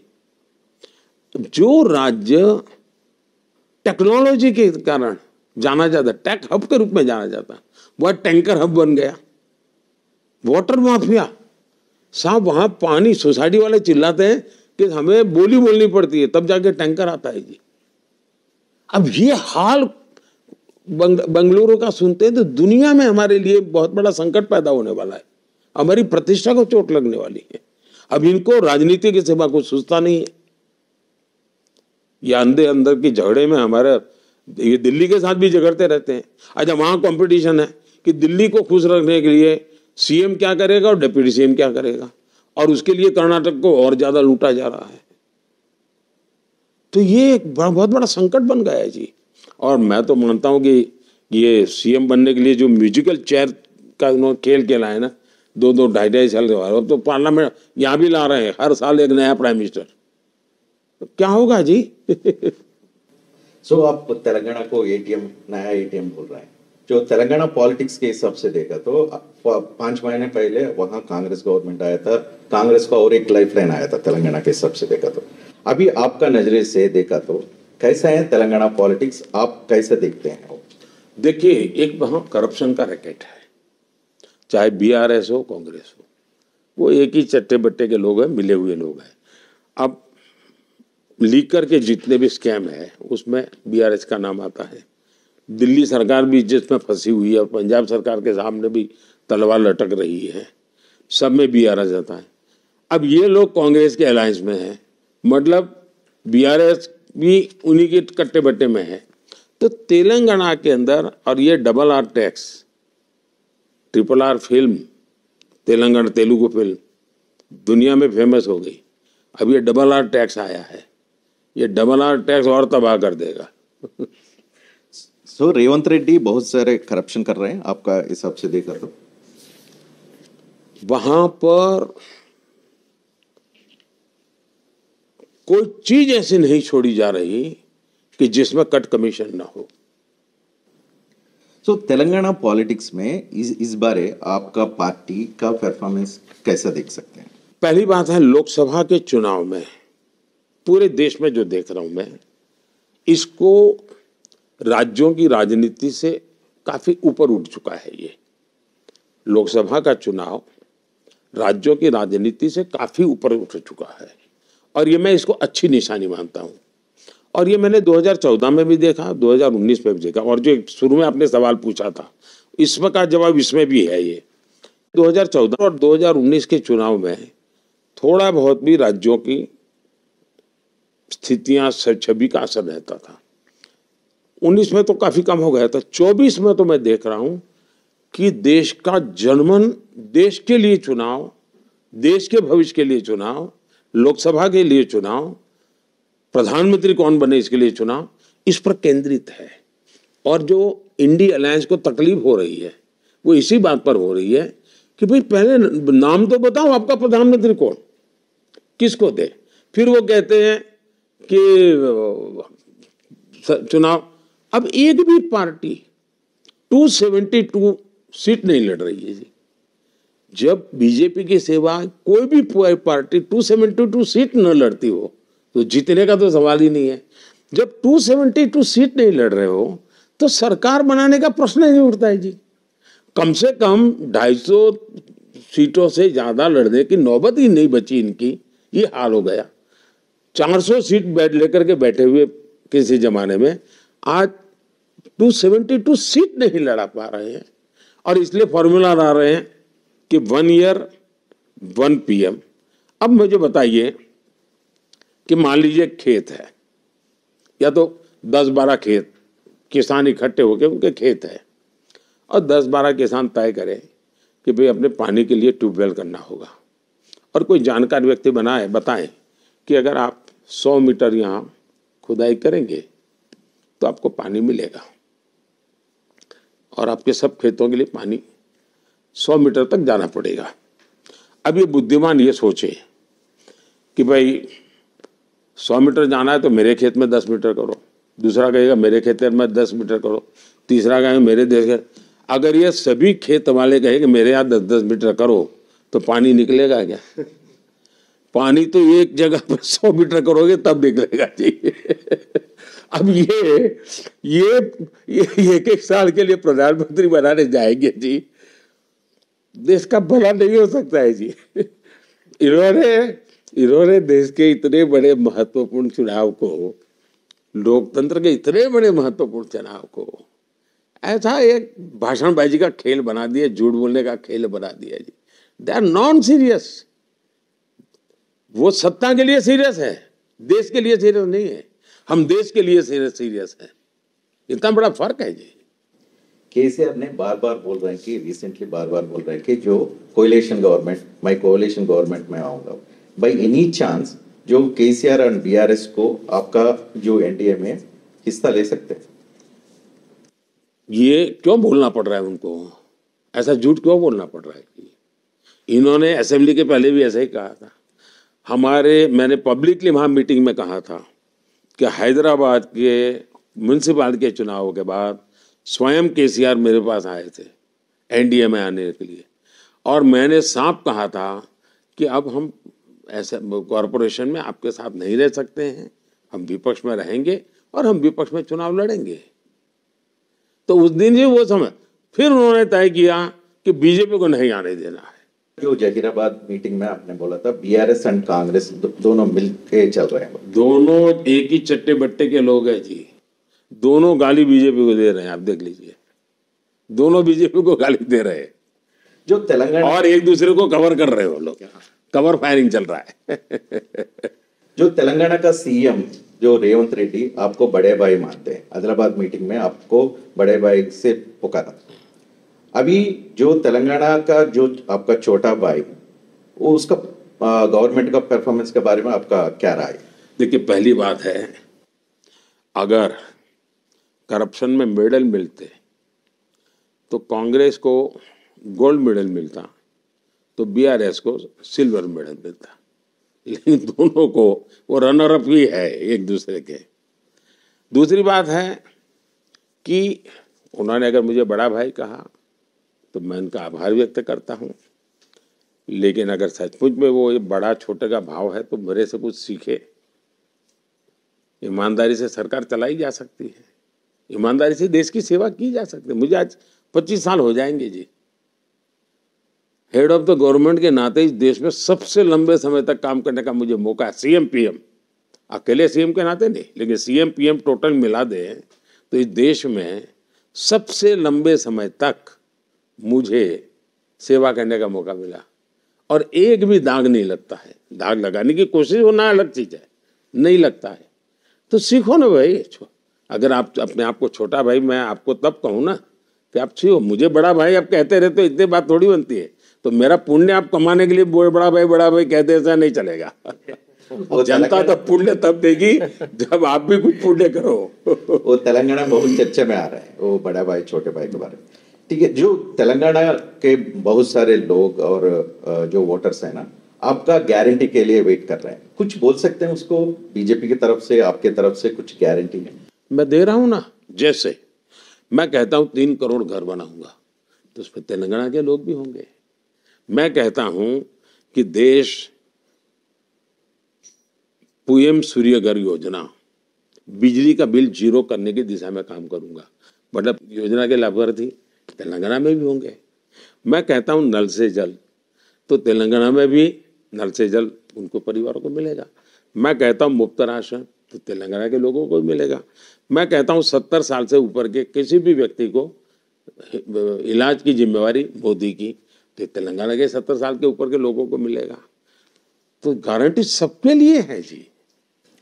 अब ये इतना करप्शन के बारे में बोल रहे थे, डिफरेंट स्टेट में भी बंगाल का इतना करप्शन अभी अनर्थ हुआ है, इसके बारे में आप क्या बोलेंगे? आप देखिए, नोटों के ढेर लोगों ने देखे हैं। ये लोग कितनी गालियां दे दे बीजेपी को, भाई ये दुरुपयोग करते नोटों की गड्डियां दिख रही, उसका क्या कहोगे भाई? देश ने कभी भी मशीन थक जाए साहब, नोट गिनने वाले बैंक में भी नोट गिनते हैं मशीन, लेकिन थकते नहीं है। ये चोरों के पैसे गिनने में थक जाते हैं। अब देश मोदी पर प्रश्न नहीं करेगा, ये चिल्लाए कितना ही चिल्लाए, क्योंकि आंखों के सामने गद्दी के नीचे से निकलती नोटें दिख रही, गैराज में से निकलती नोटें निकल रही है, कपबोर्ड भरे पड़े नोटें निकल रही है, अफसरों जेल में पड़े हुए हैं। तो सबको लगता है यार ये ड्रग माफिया, ये आर्म्स माफिया, तो देश को नफरत है और मोदी है जो पूरी ताकत से लगा हुआ है। सो वाइब्रेंट स्टेट आंध्र प्रदेश के बारे में एक बार बात करेंगे। आंध्र प्रदेश असेंबली इलेक्शंस में आप गठबंधन किया था चंद्रबाबू नायडू तेलुगुदेशम पार्टी से। जो चंद्रबाबू नायडू तेलुगुदेशम पार्टी 2019 को आपसे छोड़ के बाहर चला गया था, अचानक आप क्यों टीडीपी के साथ गठबंधन किया था? इसका फायदा कुछ आ सकते हैं, क्या देखते हैं उसका फायदा? पहली बात है कि गठबंधन को चुनावी राजनीति तक सीमित मत रखिए। भारत जैसे देश में जहां अनेक विविधताएं हैं, तो हमारी फिलॉसफी क्या है? हम मानते हैं कि देश में जो रीजनल पॉलिटिकल एस्पिरेशंस हैं उसको संपूर्णपणे सम्मान मिले, उनका स्वागत हो, उनको सहकार हो, वैसा नेशनल पॉलिटिक्स होना चाहिए। और उसके लिए एक मेन स्ट्रीम नेशनल भले पॉलिटिकल पार्टी हो, कितनी ही बड़ी क्यों ना हो, लेकिन उसने रीजनल एस्पिरेशंस को इक्वल ही तवज्जो देना चाहिए। और इसलिए कोई हमारे साथ हो या ना हो, हम रीजनल पॉलिटिक्स को, एस्पिरेशंस को उतना ही वैल्यू देते हैं, क्योंकि इतना बड़ा देश चलाना है तभी चल सकता है। हमारे पास पूर्ण बहुमत होने के बाद भी टीडीपी हमारे साथ सरकार में थी, हमारे पास पूर्ण बहुमत के बावजूद भी शिवसेना हमारे साथ सरकार में थी। तो रीजनल एस्पिरेशंस को महत्व देना ही हमारा मुद्दा है। जो रीजनल पॉलिटिकल पार्टी होती है उनका स्वाभाविक लड़ाई स्टेट में होती है, तो वो अपने स्टेट के हिसाब से सोचते हैं और वो अपनी रणनीति स्टेट के हिसाब से बनाते हैं। हम सबको साथ लेकर के चलने का प्रयास करते हैं। कोई जुड़ करके चलता है, कोई दूर रह करके चलता है, लेकिन हम हर राज्य का भला चाहते हैं। हम कांग्रेस की तरह अहंकार नहीं कर सकते कि हम अकेले चलेंगे। कहीं मध्य प्रदेश या कहीं तो भी मीटिंग की थी उन्होंने, तो उन्होंने ये तय किया था कि हम किसी से बात नहीं करेंगे, किसी से हम अकेले चलेंगे। आज उनकी स्थिति है, किसी राज्य में एक एमएलए हो तो इतनी बड़ी पार्टी में वहां जाकर के समझौता करने के लिए उसके साथ मीटिंग करती है। ये हाल है इनका। सो रीजनल पार्टीज का जो रीजनल स्टेट्स का एस्पिरेशंस आप मान रहे हैं, जो अभी जो गठबंधन हुआ था ना, बीजेपी जनसेना तेलुगुदेशम, ये गठबंधन से फायदा हो सकता है? फायदा हुआ तो क्या फायदा? पहली बात है, राजनीतिक फायदा नफा के लिए हम गठबंधन करना हमारी फिलॉसफी नहीं है। प्रैक्टिकल तौर में जहां जरूरत पड़ी हम करते हैं, लेकिन मूल फिलॉसफी हम सबका मान सम्मान बने। हम रीजनल एस्पिरेशंस के प्रति हमारा एक मूलतः हम, मैं मानता हूं देश ऐसे ही चलेगा और चलना चाहिए। जहां तक इलेक्टोरल का सवाल है, हमने अभी मैं गया था आंध्र में और एक बड़ी रैली की थी, उसमें चंद्रबाबू भी थे, पवन कल्याण भी थे, और मैं मानता हूं कि बहुत सालों के बाद आंध्र में ऐसी अनप्रेसिडेंटेड रैली हुई थी। तो उसी दिन मुझे बिल्कुल साफ फीलिंग आ रहा था कि यहाँ के मतदाताओं के मन में लोकसभा के लिए एक मजबूत सरकार बिल्कुल स्पष्ट है इनके मन में, और परिवर्तन का मूड दिखता है स्टेट में उनका। तो वो वहां का मतदाता दो हिस्सों में बटा हुआ है, एक राज्य में सरकार को रखना कि निकालना, दिल्ली में सरकार को मजबूत करना तो कितना कैसे कर रहा, ऐसा उनकी, मुझे मतदाताओं का मेरा एनालिसिस ये है। सब देशों की भाषा, प्रदेश की बात हो गई, पर जो आपकी पहचान से जुड़ा है प्रदेश गुजरात में पहली सीट तो आपको निर्विरोध आ ही गई है, 26 सीटें। इस बार क्या लग रहा है आपको, हैट्रिक करेंगे? और ये बार बार क्या कारण लगता है आपको कि गुजरात बीजेपी को क्यों चुनता है? एक तो बीजेपी ने संगठनात्मक दृष्टि से, सामाजिक दृष्टि से और आर्थिक दृष्टि से गुजरात को इन टोटो एड्रेस किया है। समाज के सब वर्गों का लीडरशिप आज बीजेपी के संगठन में है। छोटा सा छोटा, यानी वो विचरती कौम जिसको कहते हैं, उनके लोग भी बीजेपी के संगठन में आपको दिखेंगे। तो एक प्रकार से वो सर्वसमावेशक संगठन है, सर्वस्पर्शी है, पूरे राज्य के हर कोने में आपको बीजेपी। तो उन्होंने सत्ता में रहते हुए संगठन को कभी निग्लेक्ट नहीं किया। दूसरा, डे वन से बीजेपी की सरकार वहां गरीबों के कल्याण पर समर्पित रही है। तीसरी बात है, देखिए, मैं मानता हूं कि गुजरात एक बहुत बड़ा अपॉर्चुनिटी का टाइम है। गुजरात एक जमाने में वाटर स्कैरसिटी वाला स्टेट, 10 साल में 7 साल अकाल, बिना पानी, परेशानी। तो बाहर के लोगों को पता नहीं है कि गुजरात में पानी में इतना बजट जाता था। लोग पूछते हैं ये क्यों नहीं है, वो क्यों नहीं। मैक्सिमम बजट, मैं भी जब वहाँ था पानी में जाता था। हमने पानी पर इतना काम किया कि आज लोगों को पानी, और पानी जब पहुँचता है तो लोग उसको डिफरेंट फील होता है, यार कल तक तो ऐसे मरते थे, दिखता है। दूसरा, गुजरात में नमक के सिवाय गुजरात की अपनी कोई चीज थी नहीं। टेक्सटाइल इंडस्ट्री खत्म हो चुकी थी, तो नमक के सिवाय हमारे पास कुछ नहीं जो हम बेचे दुनिया को। और नमक में भी हम डिपेंडेंट थे, कोई ट्रांसपोर्टेशन मिले तो हमारा नमक जाता था, और नमक का इतना किराया ज़्यादा मिलता नहीं क्योंकि वो उसकी कोई कीमत ही नहीं होती है, और वजन ज़्यादा होता है, तो वो बड़ा कठिन सा काम है। और एक प्रकार से गुजरात ट्रेडर स्टेट बन गया था, एग्रीकल्चर स्टेट नहीं था, उद्योग नहीं था, कोई माइनिंग नहीं है, कुछ नहीं है। उसमें से गुजरात 10% ग्रोथ वाला एग्रीकल्चर स्टेट बना, उसमें से गुजरात मैन्युफैक्चरिंग हब बना। आज सेमीकंडक्टर का वहाँ हो रहा है, कार बन रही है, हवाई जहाज बन रहा है। तो मैन्युफैक्चरिंग, डायमंड, दुनिया में कोई भी डायमंड ले लीजिए, 10 में से 8 डायमंड वो है जिस पर किसी ने किसी गुजराती का हाथ लगा है, या तो गुजरात में से बनकर के आया है। दुनिया में 10 में से 8 डायमंड यहाँ होते हैं।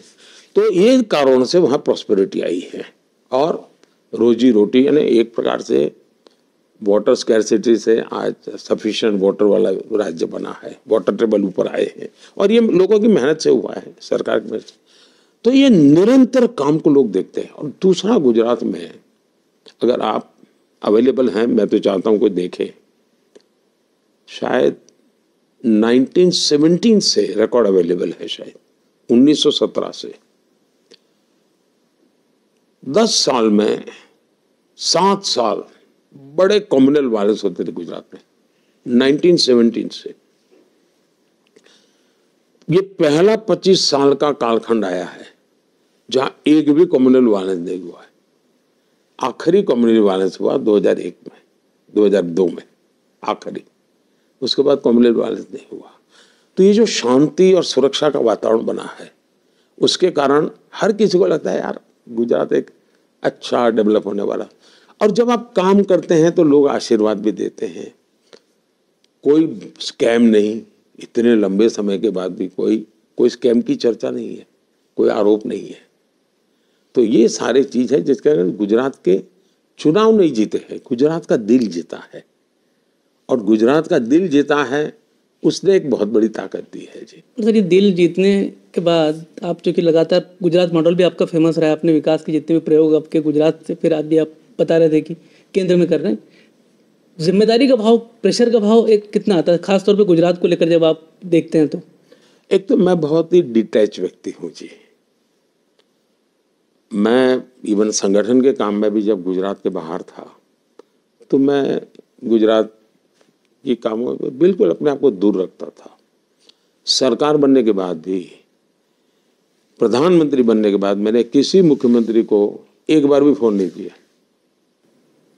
पर सर, आप जो विकास के काम में उन पे, पहली बात तो मैं, क्योंकि अब मेरा स्वभाव है कि जैसे अभी मैं आपके साथ बैठा हूं तो मैं यहीं पर हूं, न मैं प्रधानमंत्री हूं न कुछ हूं, मैं पत्रकारों के साथ बैठ करके देश के एक राजनीतिक नेता के नाते मैं जवाब दे रहा हूं, तो मैं यही हूं। मेरी सरकार वगैरह सब मैं यहाँ से बाहर निकलूंगा, शुरू होगी, तब तक मैं यही हूं। तो मैं आपके साथ हूं, फोकस हूं। तो मैं यहाँ आकर मैं पूरी तरह देश के काम में डूब चुका हूँ, पूरी तरह डूब चुका हूँ। और इसलिए, और मुझे भरोसा है कि गुजरात में जो भी टीम बनी है उस पर मुझे इतना भरोसा है। मैं जब काम करता था तब भी वो मेरे साथ काम करते थे, वो मुझसे भी अच्छा करेंगे मेरा विश्वास है। और किया, मुझसे ज़्यादा सीटें जीत करके आए वो लोग, तो क्रेडिट जाती है। और मैंने तो चुनाव में कहा था कि भूपेंद्र की सफलता के लिए नरेंद्र आज यहाँ आया है। पर एक प्रधानमंत्री के तौर पे और एक राजनेता के तौर पे, क्योंकि आप देश का नेतृत्व कर रहे हैं, आप गुजरात को देखते हैं भूपेंद्र भाई के नेतृत्व में 156 आना, वो अनुभूति अलग रही होगी। देखिए, गुजरात में इतने दिनों जो काम किया हुआ है, स्वाभाविक है जो नेक्स्ट 25 ईयर का कालखंड है वो गुजरात के लिए उत्तम कालखंड है। और गुजरात, मुझे लगता है कि ये मौका जाने नहीं देगा। कोई बड़ा व्यापारी लोग हैं, बड़ा हिसाब किताब देखने वाले लोग हैं, तो गलती करते नहीं है, वो बराबर जांच पड़ताल करके आगे बढ़ते हैं। तो वो समझेंगे कि भाई अब ये गुजरात का समय आया है, और वो उस प्रकार से गुजरात को आगे बढ़ाएंगे, ऐसा मेरा पूरा विश्वास है। सर, गुजरात की एक और बात ये पूछना चाह रहा था, गुजरात में बीजेपी तो आपने बता दिया कि आपके हिसाब से बढ़िया कर रही है, ये कांग्रेस को क्यों इतना वैक्यूम का सामना करना पड़ा? हम देख रहे हैं जितने भी बड़े नेता कांग्रेस के एक ज़माने में, आपके दौर में भी जो बड़े बड़े नेता थे कांग्रेस के, वो अब सब कांग्रेस छोड़ के जा रहे हैं। क्या कारण लग रहा है आपको? मैं देखता था, जब मैं गुजरात में सीएम था तो हाउस में उनके ऑपोजिशन में भी इतने दरारें थी जी। बहुत छोटा दल था उनका, लेकिन ढेर सारे गुट बने हुए थे। तो कभी मेरी उनकी खुल करके बात भी होती थी, और मैं कहता था, मैंने कहा देखो भाई, मैं चाहूंगा कि अच्छा विपक्ष के रूप में आप लोग परफॉर्म करो। और मैं इतने तक करता था, वो हाउस में सवाल पूछते थे कोई, तो मैं मेरी सरकार को कहता था उनके हर सवाल को हाउस में जो जवाब देना होगा वो तो ठीक बात है, लेकिन उसके बाद मुझे 2 महीने में बताओ भाई, उन्होंने रोड का सवाल कहा तो मुझे वहाँ रोड बना देना। उसने गड्ढे की बात कही तो मैं गड्ढा भर दूंगा। तो स्थिति आ गई थी कि विपक्ष के पास कोई काम ही नहीं बचा था। तो दूसरा वो मौजी हो गए थे जी, दिल्ली को खुश रखना, उसी में वो लग गए थे। दिल्ली से उनको कोई सूचना आएगी तो करेंगे, ये भी उनका भाव बन गया था, और उसके कारण मुझे लगता था कि वो नहीं कर पा रहे थे जी।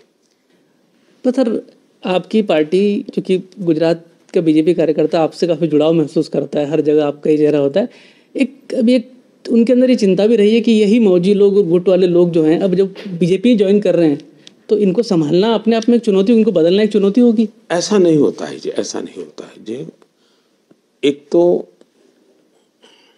जो पारिवारिक पार्टियां होती हैं और एक डेमोक्रेटिक पार्टी होती है, दोनों में बहुत बड़ा अंतर होता है जी। जो फैमिली रन पार्टियां होती हैं, of the family, by the family, for the family, उसमें बाहर लोग के लोगों के लिए कोई स्कोप नहीं होता है। अगर हम समाज में से लोग, अगर किसी का वैज्ञानिक का बैकग्राउंड है, वो बीजेपी में आना चाहे तो हम लेंगे, किसी का सोशल वर्क का बैकग्राउंड है, किसी का राजनीतिक बैकग्राउंड हो सकता है। आखिरकार मैं तो मेरी पार्टी का विस्तार चाहता हूं। मेरी जो सेंट्रल आइडिया है, मेरा जो सेंट्रल कोर एक्टिविटी है, उससे अगर कोई जुड़ता है तो पार्टी को तो विस्तार करना ही चाहिए, पार्टी को विकास करना ही चाहिए। दूसरा, हमारी पार्टी में जो लोग हैं, अगर हम नया विचार, नए प्रभाव को आने नहीं देंगे तो हमारे मन में भी गंध फैल जाएगी जी। तो मैं तो हर बार भीतर भी चुनौती पैदा करता हूं, हर बार चुनौती रहेगी भाई। हम ऐसे एक ऐसी कमरे में बैठ करके मौत से अब मुला है चलो 5 साल निकाल दे, नहीं चलेगा जी। हर पल मैदान में रहना होगा। और मैं तो चाहता हूं कि भाई जो भी दल को, लोगों को लगता है कि भारतीय जनता पार्टी देश का भला कर सकती, हर एक का स्वागत है जी। इसलिए नहीं कि हम बहुत बड़े हो गए तो क्या हुआ जी, नहीं। मुझे हर एक के बाद कुछ न कुछ देने को होता है जी, कितना ही बुरा आदमी क्यों ना हो, उसके बाद भी कुछ तो अच्छा होता है देने के लिए। मुझे जो अच्छा है वो लेना है, और मैं तो अच्छे को इकट्ठा करने की कोशिश कर रहा हूँ। पूरा का पूरा अच्छा तो मुझे ढूंढने में हो सकता है मुश्किल हो जाए, लेकिन जो मिले उसमें से जो अच्छा होगा उसको निकालने की मैं कोशिश करूंगा। सर लास्ट में मेरा एक विनती है सर, मैंने कोविड टाइम पे हम एक प्रोग्राम कर रहा था सहायवाणी, तो सहायवाणी में बहुत लोग आते थे मदद पूछ के। एक दिन एक 82 ईयर्स ओल्ड एक मैन आया था, उनने खड़ा था, मैंने पूछा बोलिए आपको क्या मदद चाहिए। तब उन्होंने बोला सर जी मैं मदद पूछने के लिए नहीं आया है, मैंने मदद करने के लिए आया है। अच्छा क्या करना चाहता है? मैं मदद मोदी जी को करना चाहता है। मैंने हैरान हो गया, भाई साहब आप क्या बात कर रहा है? तब उन्होंने उनका पॉकेट से 500 रुपीज़ एंड 10 रुपीज़ निकाला सर, उन्होंने दिया। देखिए भाई साहब, देश बहुत संकट में है, चीन का युद्ध शुरू होने वाला है, हम देश को हम सुदृढ़ करना चाहिए, इसलिए ये मेरा तोहफा है, मोदी जी को आप पहुंचाना है। एंड उन्होंने बोला एक संदेश है ये पूरा युवा लोग जो है ना वो सुनना चाहिए एंड सब लोग मदद करना चाहिए। एंड हर महीने मैंने 500 रुपीज़ दूंगा, आप पहुंचाना चाहिए मोदी जी को। मैं भी नहीं सोचा था आपके सामने मैं आ जाऊंगा बोल के, आज आया। लेकिन दुर्भाग्य का बात यह है, उन्होंने नेक्स्ट महीने उन्होंने हार्ट अटैक से उनका देहांत हो गया। मैंने उनका पैसा लाया है, ये 500 रुपीज़ एड्रेस है उनका, एंड ये बहुत बड़ा तोहफा है, 500 रुपीज़ एंड 10 रुपीज़। मैं इसको पीएम केयर में डालूंगा, ये बहुत बड़ी बात है, बहुत बड़ी बात है। नेता के ऊपर विश्वास है। मैं बताता हूँ, अब एक फौजी घर आया तो उसको जितना पैसा मिला था उसने गांव में सब टॉयलेट बना दिए। मैंने मन की बात में उसका उल्लेख किया था। ये नहीं, देश में साहब गजब है। चलिए मैं उनको मेरा प्रणाम उनकी आत्मा को, क्योंकि ये आशीर्वाद है। प्रधानमंत्री जी, आपने इतने व्यस्त कार्यक्रम में, आज भी आपकी 3-4 कार्यक्रम हैं, रैलीज हैं, रोड शोज हैं, हमारे लिए समय निकाला TV9 नेटवर्क के लिए, आपका बहुत बहुत आभार सर। मैं सबसे पहले तो TV9 के पूरी टीम को मैं बधाई देता हूँ।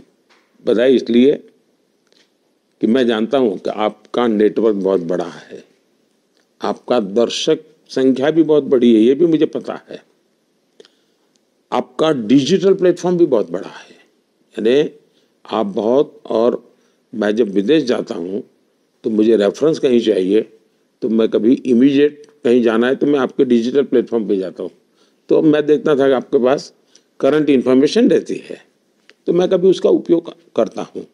लेकिन अभी तक मेरे देश में से किसी कोने से मैलिफाइड इंटेंशन से आपके यहाँ से कुछ हुआ हो, वैसी एक भी जानकारी मुझे कभी शिकायत नहीं मिली है। मुझे कभी, मेरे और मेरी टीम को, TV9 को कभी फोन करके ये नहीं कहना पड़ा भाई ये देश का नुकसान हो जाएगा, आप क्यों करते हो।